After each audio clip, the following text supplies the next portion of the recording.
So I'd like to call to order the July. Order. The June. June Oh, 2nd. God, June 2nd, what are we? Board of Health meeting. First on the agenda is to review the minutes from our last meeting, which is May 12th. I take it everybody has had a chance to review. If somebody would like to make a motion or make a correction, we could do that now. I'll make a motion to accept unless you have any corrections. I didn't see any corrections. No? To accept them as presented? I'll Okay. second. Okay, the motion has been seconded. All in favor? Aye. Aye. Aye. All right, it's been passed 3-0. So we will accept those minutes. Jeez, Kyle, I gotta take this out myself. Oh, I should have known. Is this all set?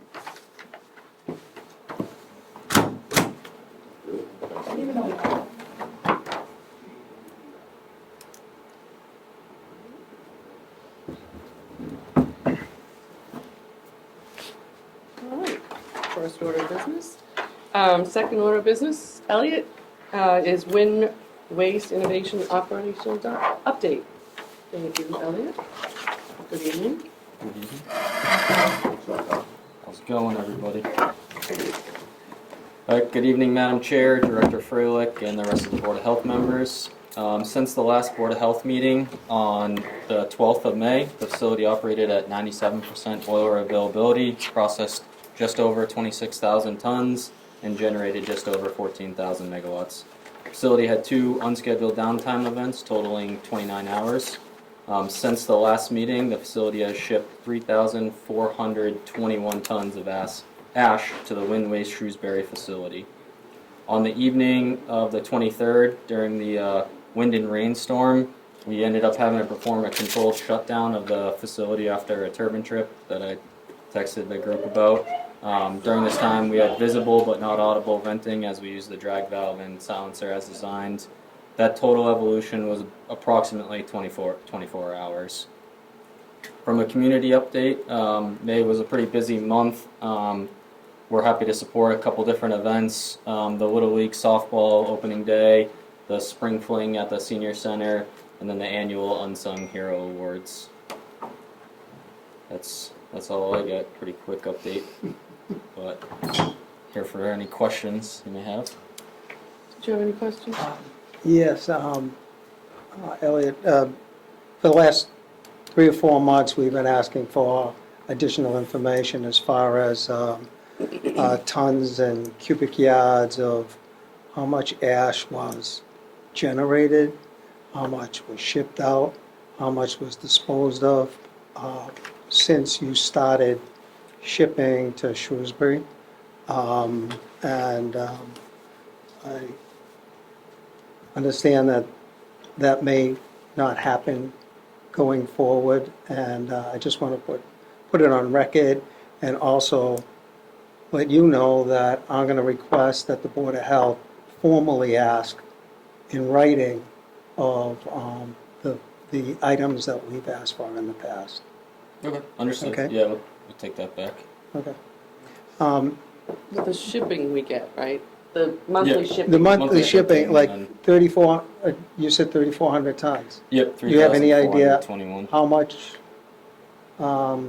how much was generated and how much was disposed of at the landfill? I don't have it written down up on me, but I can. Okay. Look at Just that. as a point, those are provided in the bi-monthly reports that the Not board by does. month, yeah, but it's not monthly. Correct, Right, okay. bi-monthly. Bi-monthly, we get those reports, and that's put out. Yeah. You would like it monthly. I don't think all that information is in there. What was sent to the Montefiore, what was sent to Shrewsbury, they're all included in there. And how much is generated That would be. in what's- cubic what's- yards and tons. That would be what's sent to the Montefiore. Everything that's generated goes to the Montefiore, it's staged, and then whatever gets sent to Shrewsbury would be minus from that total. So I don't think what we're asking is very difficult. It's just on a monthly basis, the amount generated in tons and cubic yards, the amount that's shipped out and the amount that's put into the monofill. I don't think it's very, very difficult. We're not asking for anything out of the ordinary. We're just trying to keep track of, I mean, we were put on notice that ash was being shipped from Saugus to Shrewsbury, you know, in a moment's notice or a couple of months ahead of time. And we want to find out, we're just curious about how, we want to keep an accounting of how much goes to Shrewsbury, how much is being deposited in the ash landfill, so we can keep track of it on our own. That's all we're asking. I don't think it's very difficult. Can I ask a question on the I guess the basic shutdown? Yeah. What specifically, I don't think we've heard specifically what was the cause of the shutdown. Yes, so on that evening, with all the rain, we ended up having water intrusion into we have station batteries, and they provide DC voltage to a number of things, one of them being the power supply to the Mark 6, which is the turbine controls program.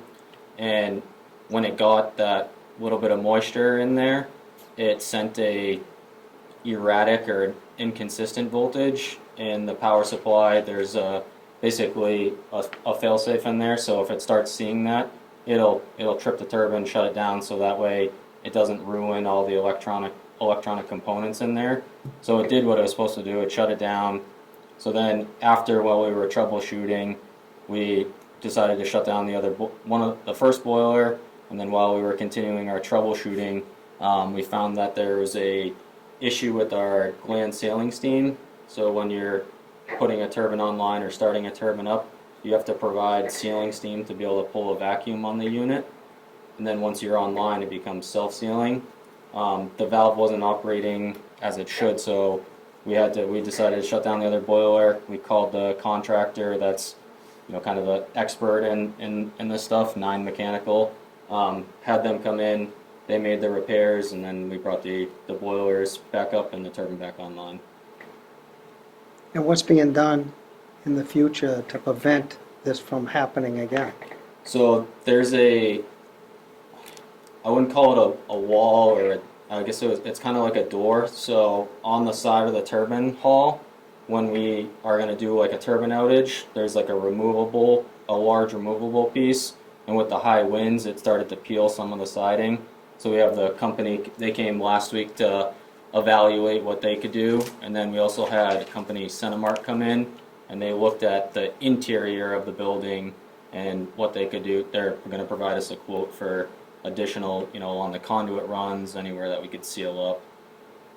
And when is that being done? Once we get the quote, then we'll be able to figure out timeline and scheduling with all of them.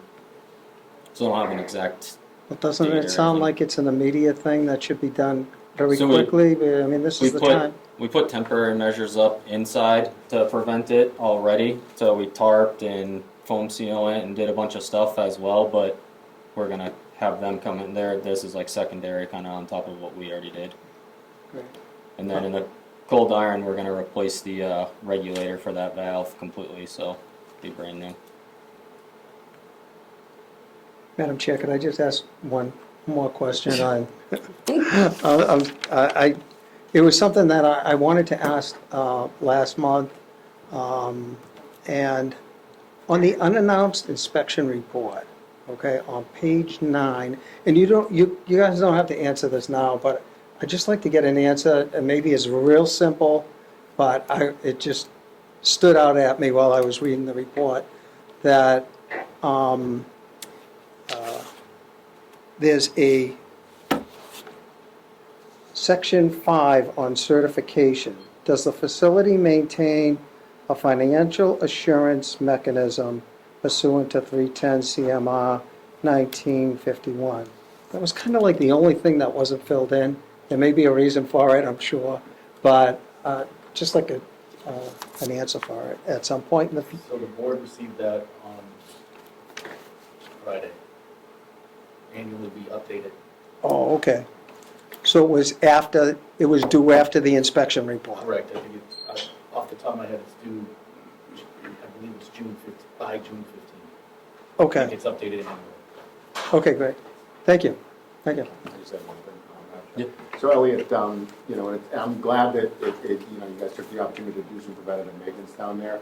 I think what myself as well as the board is going to be looking for moving forward when things like this happen is just kind of some sort of written after action report that kind of, that provides a synopsis of basically what you just said. I mean, it helps us to better keep a record of what's going on down there, as well as help us keep more accurate records for, things that may have happened in the past, and just so we have, a way to reference what, may happen in the future as well.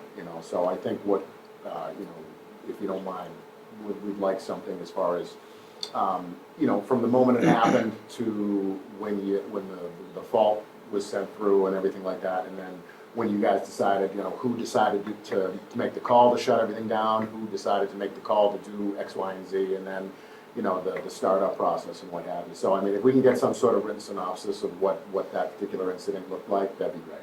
Okay. Just for my information, are you looking for something like on a formal document or just via that text chain? You can send some, if you can send something via email to us, just say, hey, like on the date of, X, we did Y, and then we decided to do Z, and then, just kind of, Okay. But just like I said, just something that helps us keep more accurate records moving forward. Okay. That's all. All set? Yep, Thank you. Thanks, Al. Thank you. thank you. Next up is our public health nurses report. Good evening, Sarah. How are you? Okay, it's going to be quick as well. COVID cases 5. In May, tuberculosis cases, we had 3 this month. Foodborne illnesses, we had 7. None were related to Saugus restaurants. Influenza, 3, down from the 201 that we had in February.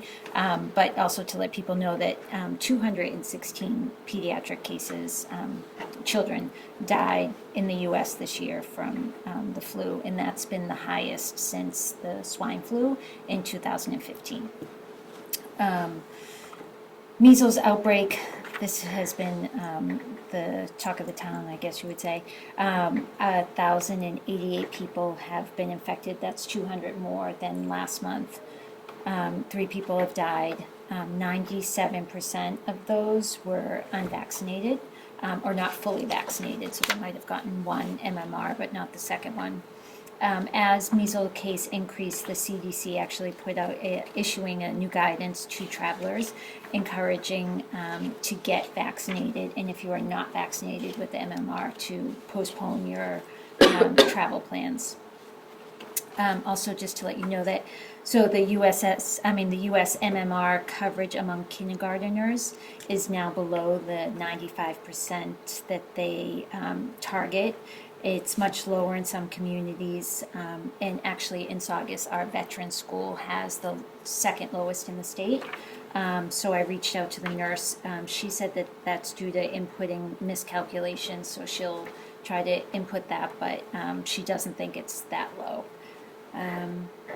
Also, as the weather increases, please, ticks are out there. The Lyme cases are increasing. Please cover up, check your dogs, pets, and anything else, legs, when you go out there. And that's it. Questions? Thank you.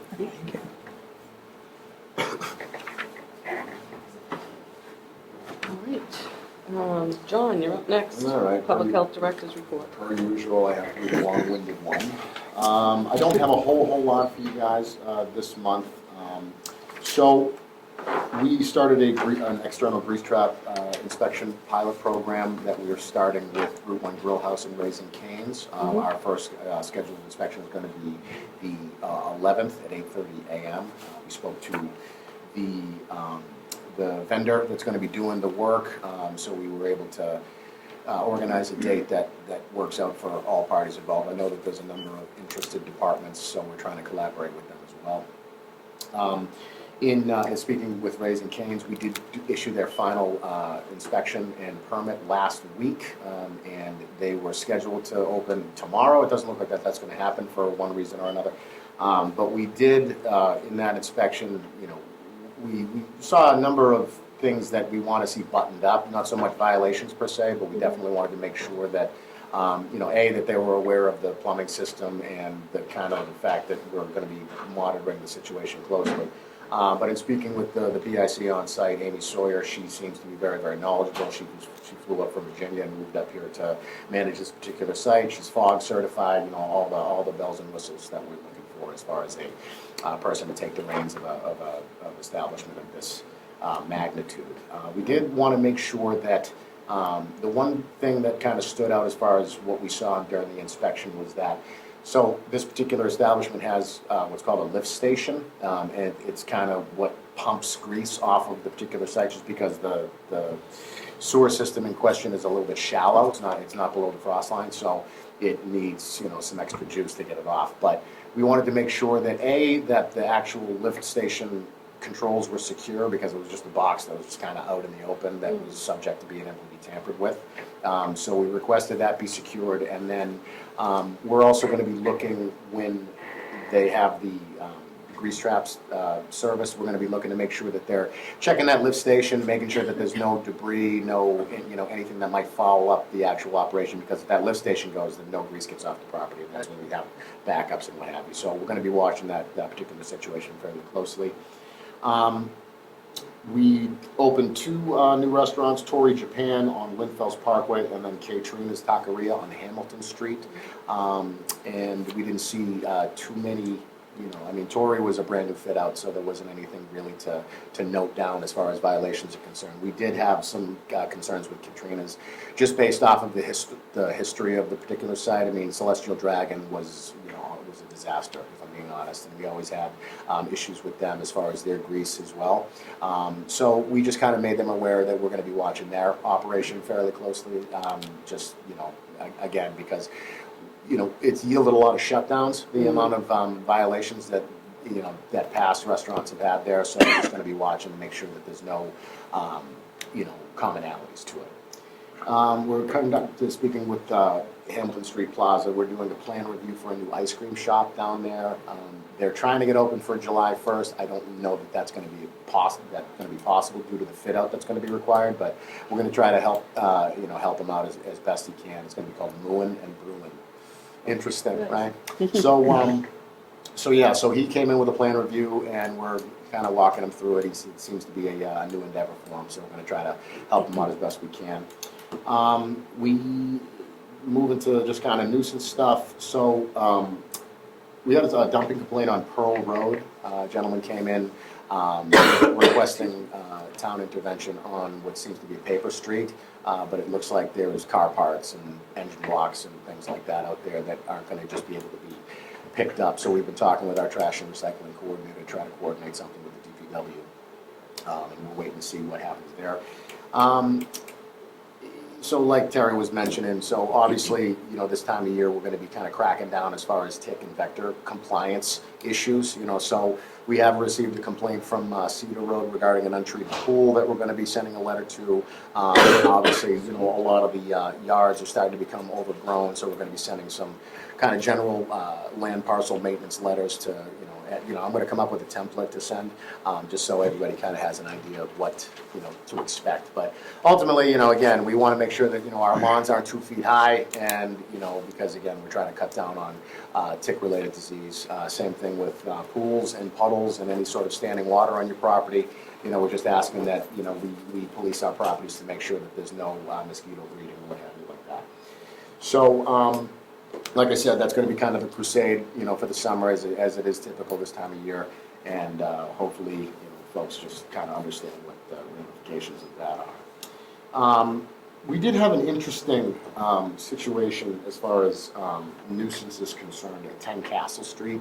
So a gentleman came in, this is probably 3 weeks ago, and he worked for DoorDash, and he filed a complaint with us regarding a property that seemed to have been selling food out of an attic apartment. So we, obviously cracked down on it. We, issued a verbal cease and desist and followed it up with a written cease and desist. We did cite the tenant of the property, the maximum allowable $1,000 fine for a public health nuisance. And then, obviously we spoke to the property owner about ramifications of should, anything, continue to happen of this magnitude. Ultimately, we run into situations like this where, some folks just don't know, but at the same time, we feel as though that this may have been kind of a coordinated effort because there's a similar establishment in Mattapan that shares the same menu, the same, number, the same everything, and she was claiming that she had nothing to do with it. It's just like, okay, you know what I mean? So, like I said, there was, she seemed like she was ready to comply, and they have since shut the online menu down, but the pictures that the gentleman that submitted the complaint was, there were 15 drivers outside of the house. Oh, my And, goodness. she Oh, my. was just running bags of, of food out to each one of them, so it was only a matter of time before she kind of got nabbed in this fashion. So, like I said, we're going to be watching that as well, and hopefully she's learned a lesson. And then just the last thing I have for you guys. So I mentioned last month that, obviously the EPA air quality monitor is being installed down at, the area we've designated. And we asked that Sean be here tonight. Unfortunately, he had a conflict, but he did provide me with something that he asked be read into the record, if I could. So I'm just going to jump into it. So since our presentation in June 2024, we've made significant progress. We've successfully secured funding for the project, identified a mutually agreed upon location for the monitor at Rumney Marsh Reservation, procured all necessary materials, including the air monitoring equipment and a climate-controlled cabinet shelter, and contracted an electrician to install the system. We're currently working with the local utility provider to bring power to the monitoring site. This process began in December 2024 and has involved navigating several logistical challenges. Most recently, the utility accepted our payment for the required work, and we are now awaiting scheduling. Once that work is completed, our electrician can proceed with wiring the station, after which we can begin monitoring air quality. We're deeply grateful for the support and collaboration from the Saugus Board of Health and the local community throughout this process. It's been a pleasure working with you, and remain optimistic that the monitoring station will be fully operational by late summer or early fall. Respectfully, Sean Dunn. So we just want to say, thank you to Sean, as well as the entire team down at the DEP that's kind of facilitated this whole process. And we'll be, again, meeting with him during our regularly scheduled meetings moving forward. And I'm sure we'll get some more updates moving forward. But that's all I have for you guys. If you have any questions, by all means. Anybody? I don't have anything tonight. Any questions from the audience? Wow, that was a record. Madam Chair, Please. while we're in new business, I'd like to make a motion to formally request the information that we've been asking for from Wind Waste over the last couple of months concerning the ash generation, the ash shipped and disposed of to Shrewsbury, and ash disposed of in the landfill. I'll Like second those that. numbers monthly. Excuse me. And you'd like those monthly? Monthly, yeah, monthly and in cubic yards and tonnage. I'll second that motion if you're gonna make it a motion. What's that? I'll second your motion. Okay. All in favor? Aye. Aye. Okay. Motion passes. 3-0. Yeah, 3-0. so we can. So we're working on it. Yep. And we can. And we already discussed that with the, Sure. but we'll send that, so get a formal Great. report. Hopefully. All right. So, Board of Health update. So, typically we recess for July and August. So unless there's any objections, I would ask that Yeah. I'll make a motion to do so. Make a motion to, can I make a motion? I can't make a motion. Mr. Chair. I'd like to make a motion to go on Board of Health recess until, let's see, September? September 1st. September Actually, 1st. September 1st is later. I'll second it. Second, okay. So All in September favor? 8th. Aye. Aye. So we will meet again on September 8th. Unless there's an emergency, we'll call a meeting. All right. All in favor? Aye. Aye. Passes Thank 3-0. We will see you again on September 8th. Everybody have a safe and pleasant summer. Thank you. Thank you. Thank you. Thanks, guys. All right. Thank you.